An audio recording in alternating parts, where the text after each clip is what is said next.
Mais inclusão.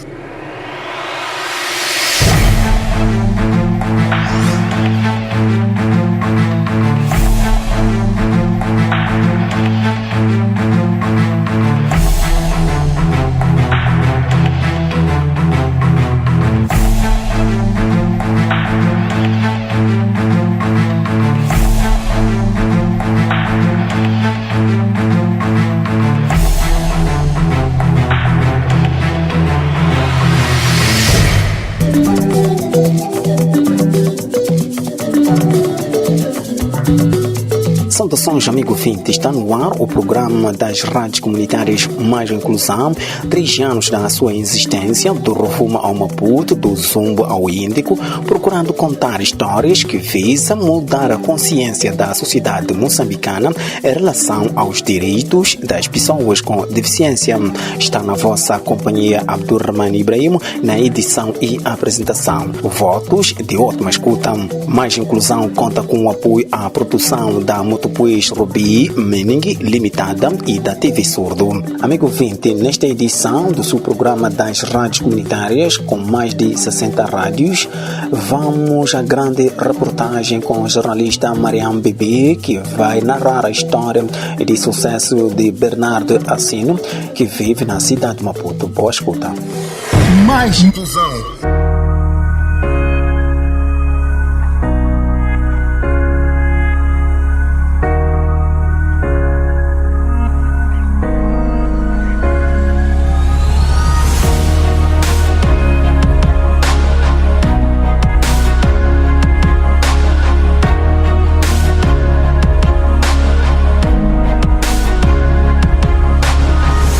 Não desistir de sonhos por conta da deficiência.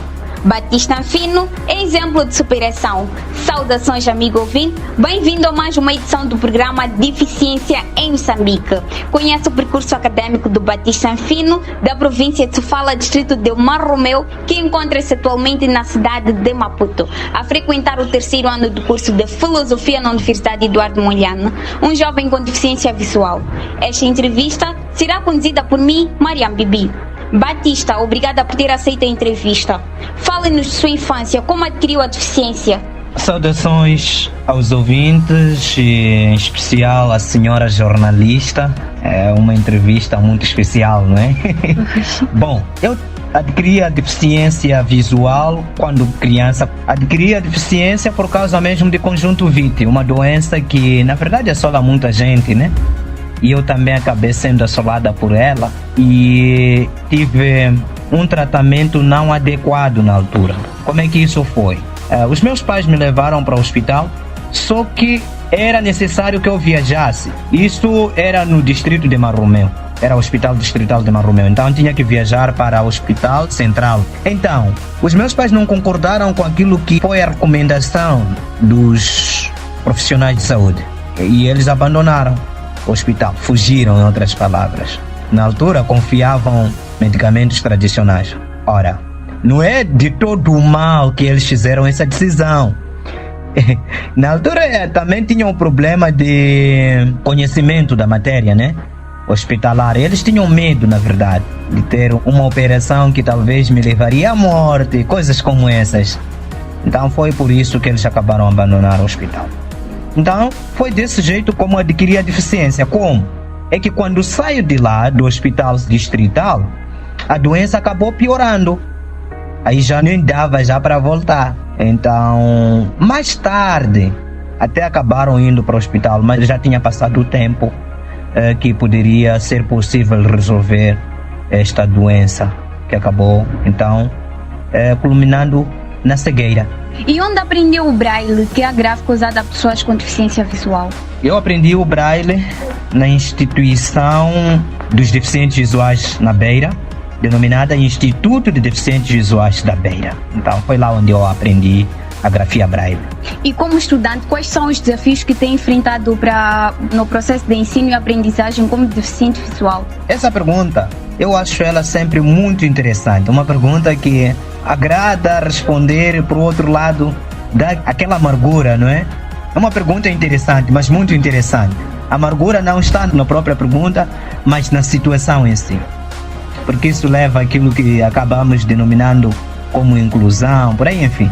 Bom, indo agora à pergunta de forma direta, para mim tenho muitos desafios, ou seja, olho muitos desafios, ou tive muitos desafios, melhor dizendo, no meu processo de ensino e aprendizagem. O primeiro desafio é mesmo a questão de falta de capacitação por parte dos professores.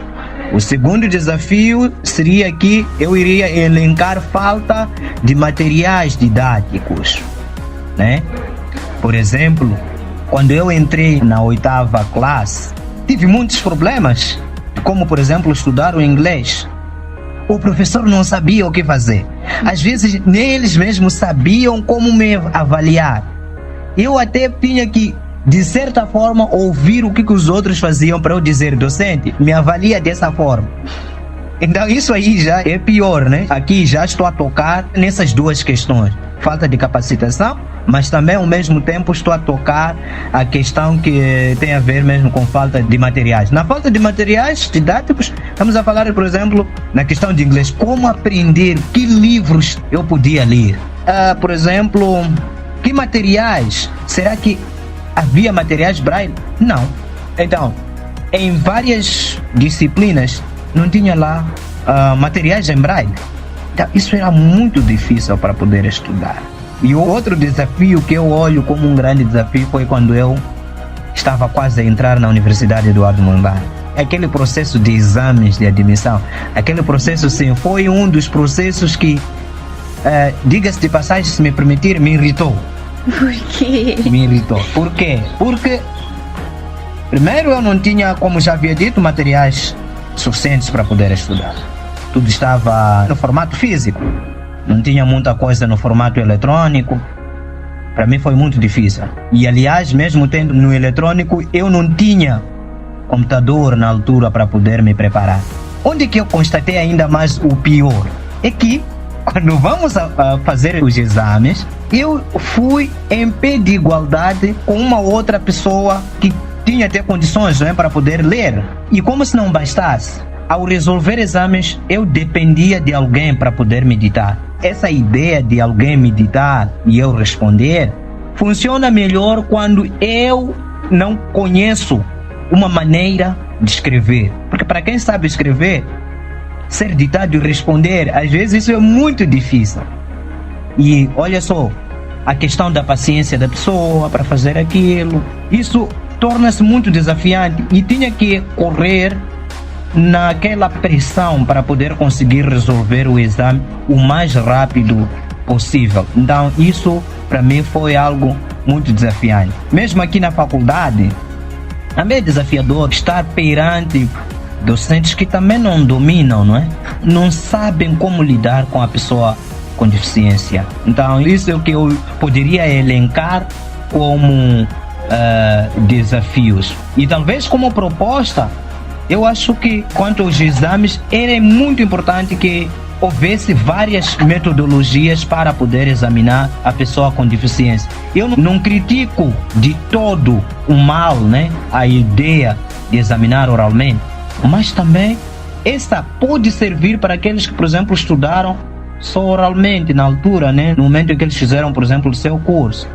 Mas tinha que ter lá, por exemplo, o braille. É verdade que há quem não fez o braille. Então, essa pessoa que entende braille podia fazer o exame com o braille. Aquela pessoa, por exemplo, que domina a informática, por que não pode fazer por via de computador, melhor dizendo? Então, eu acho que deveria se desenvolver ideias, ou seja, que a pessoa com deficiência sinta-se de forma igual. Senão, então, talvez temos que remover essa ideia da pessoa com deficiência visual fazer os exames. Então, como o Batista tem feito para estudar a face esses desafios? Bom, como já havia dito, eu fiz braille, mas também, graças a Deus, fiz informática. Neste lugar, aqui na universidade, uso mais o computador em resultado daquilo que eu aprendi. Às vezes, tenho pedido aos outros colegas para que possam me ditar os apontamentos. Então é desse jeito como tenho desafiado. E às vezes, olha, é mesmo no momento é que se sabe o que se deve fazer. Algumas coisas, mesmo agora nem posso dizer, né? Mas no momento as ideias têm que aparecer, têm que criar ideias para sempre superar os desafios. E quais são as suas metas de vida acadêmica e depois para o mundo profissional? Olha, é mais uma daquelas perguntas muito doces, né? Muito especiais. Por quê? Porque, assim, como qualquer outra pessoa, como qualquer outro ser humano, eu tenho desafios individuais, não é? Além dos desafios estudantis, estou a falar dos desafios da vida. E também tenho sonhos na minha vida, né? Esses desafios, melhor dizendo, eu preciso resolver. Como resolver? Eu creio que é a partir do estudo. Bom, depois da minha formação aqui, eu gostaria de abraçar a área política e também tenho sonhos, diria eu, sonhos alheios, porque eu penso em abraçar a área empreendedora. Essa é uma área que me chama muito a atenção, né? Então, no cômputo geral, é isso que eu gostaria de ser depois de terminar. Na área acadêmica, bom, não posso dizer tanta coisa, mas tinha aquela sensação de um dia ser doutor, tal, né? Aquela sensação boa, mas é uma sensação que tenho que cultivar cada vez mais, porque os desafios de hoje não me fazem desistir, mas eles cada vez mais vão me preparando e eu vou refletindo. Mas pronto, acima de tudo, gostaria de chegar lá no topo. E o que lhe motivou a continuar os seus estudos até chegar ao ensino superior? Há muita coisa que eu posso elencar como motivos, mas eu aqui coloco Deus em primeiro lugar. Deus para mim é uma realidade, então Ele é tudo, realmente. Foi Ele que me ajudou bastante. Agora, minha família nunca me deixou sozinho, então ela sempre me ajudou.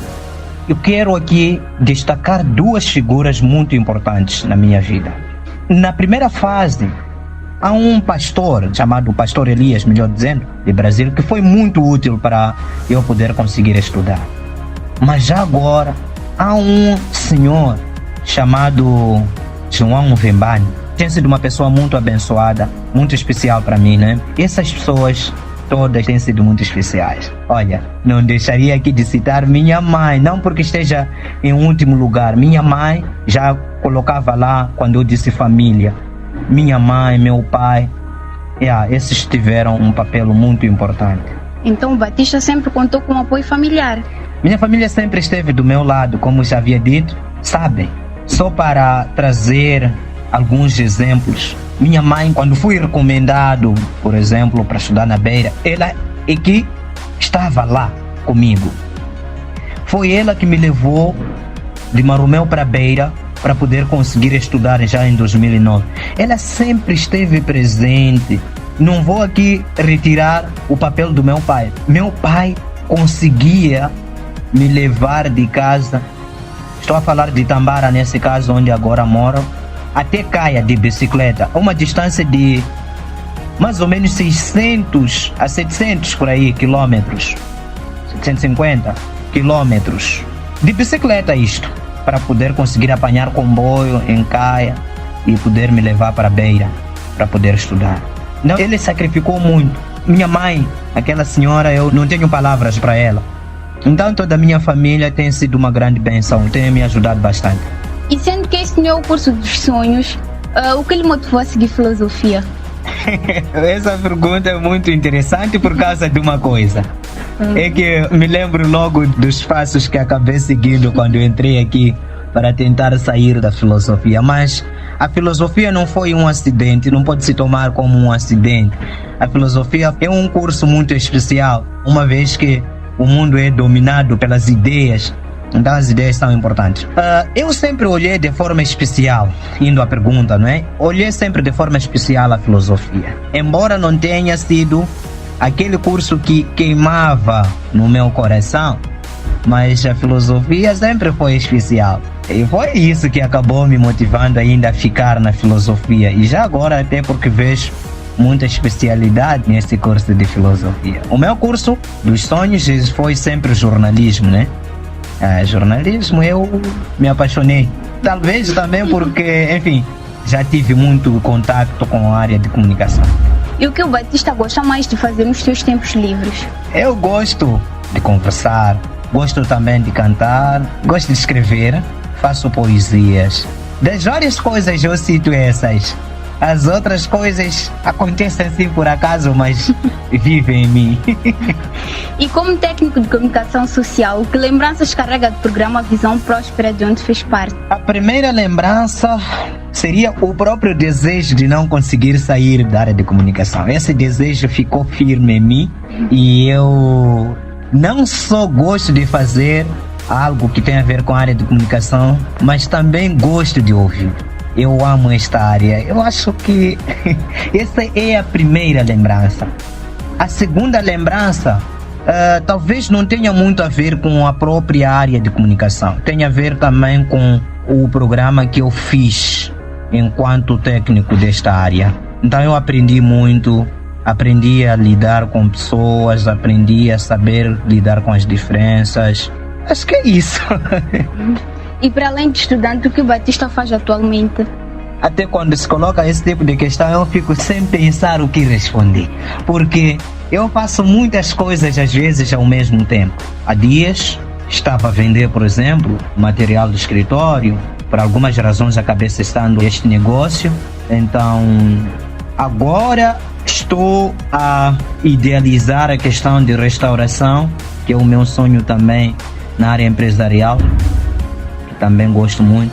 Não diria que esteja parado, mas neste momento estou a refletir a melhor forma de voltar a mexer de forma mais organizada, o mundo empreendedor, melhor dizer, porque eu já fiz muita coisa aí neste mundo, mas agora estou a me organizar da melhor forma, me preparando. E tendo em conta o seu percurso até aqui, que mensagem gostava de deixar para os que estão a lhe ouvir? Os desafios são para todas as pessoas. Todos nós temos desafios, mas depende de que forma você vai responder os desafios. Os problemas existem, eles estão para com todas as pessoas. Agora a diferença que vai existir entre aquele que nos problemas e aquele que procura solucionar é a maneira como eles vão olhar para o problema. O problema nem é todo o problema, também pode servir de via para você chegar a algum lugar. Olha só, por exemplo, pela ironia do destino, eu sou uma pessoa com deficiência na minha família, sou o único que consegui chegar à universidade. De todos os que vêm na minha família, não conseguiram chegar aqui. Está ali o problema, que é a deficiência, mas a maneira como foi olhada, bom, fui sim ajudado, claramente, a entrar, mas também há uma força interna que esteve aqui. Eu chamaria essa força, né, que vem de Deus, que me motiva. Mas também, quer dizer, há uma força, essa força individual também, eu acho, não é? Uma força individual que diz, olha, não pode parar. Desafios grandes, graves, já tive negativas, já tive momentos muito difíceis, mas eu disse, não, eu tenho que continuar. E aqui estou, até conseguir chegar na universidade. Foi por pena? Confesso-vos que não foi por pena que cheguei aqui. Foi por muito sacrifício. Então, se até eu consegui, você também, eu creio que você vai conseguir. Acima de tudo, nós temos que confiar em Deus. Muito obrigado. Muito obrigada, Batista Anfino, por ter partilhado sua história com os nossos ouvintes das rádios comunitárias. Amigo ouvinte, ficamos por aqui. Ficam as despedidas da Mariam Bibi, que conduziu este programa. Até numa próxima oportunidade.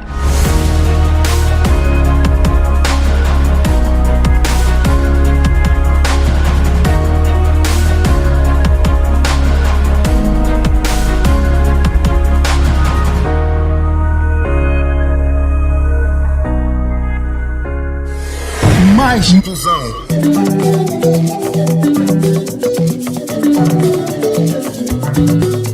Na reta final do programa das rádios comunitárias Mais Inclusão, mas antes vamos ao dicionário inclusivo.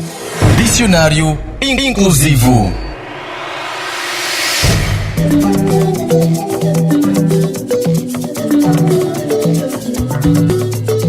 Saudações, estimado ouvinte. Seja bem-vindo à rubrica Dicionário Inclusivo. Nesta edição, vamos aprender a tratar pessoas com baixa estatura. Como chamaria uma pessoa nesta condição? Senhor Antônio, qual é a expressão que costuma usar para se dirigir a pessoas com baixa estatura? Nesse caso, a pessoas que sofrem do não crescimento do corpo. Tem 3 opções: pessoas de baixa estatura, anão ou nanismo. Para mim, vejo uma pessoa normal como eu nunca cobicei em dirigir a palavra a uma pessoa que está num estatuto desse. Ok, então quer dizer que geralmente trata pelo nome. Tudo igual. Edson, qual é a expressão que costumas usar para se dirigir a pessoas com baixa estatura? Nesse caso, pessoas com deficiência no crescimento do corpo. Temos 3 opções: anão, nanismo ou pessoas com baixa estatura. Pode ser anão. Por quê? Porque é uma deficiência para encontrar, é um pouco difícil. Zédio, qual seria a expressão correta? Eu também anão. Anão. Por que tanta convicção? Porque nanismo é em geral a doença. Senhor Jorge, qual é a expressão que costuma usar para se dirigir a pessoas com baixa estatura? Anão, nanismo ou a terceira opção, que é pessoas com baixa estatura? Anão. Por que anão? Não tem altura, bebê. Só tem muitos anos, mas sem altura. São termos pejorativos, anão, nanismo. O termo correto é pessoas com baixa estatura. Assim se trata este grupo social. Até a próxima edição. Dicionário Inclusivo.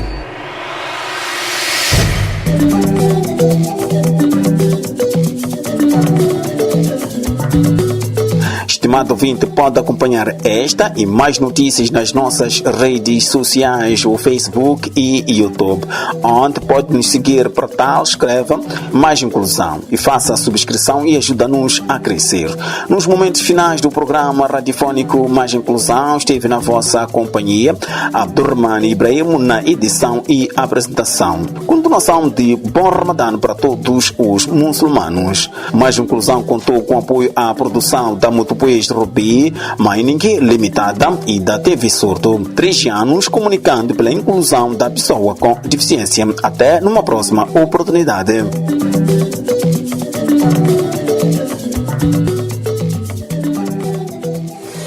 Mais inclusão.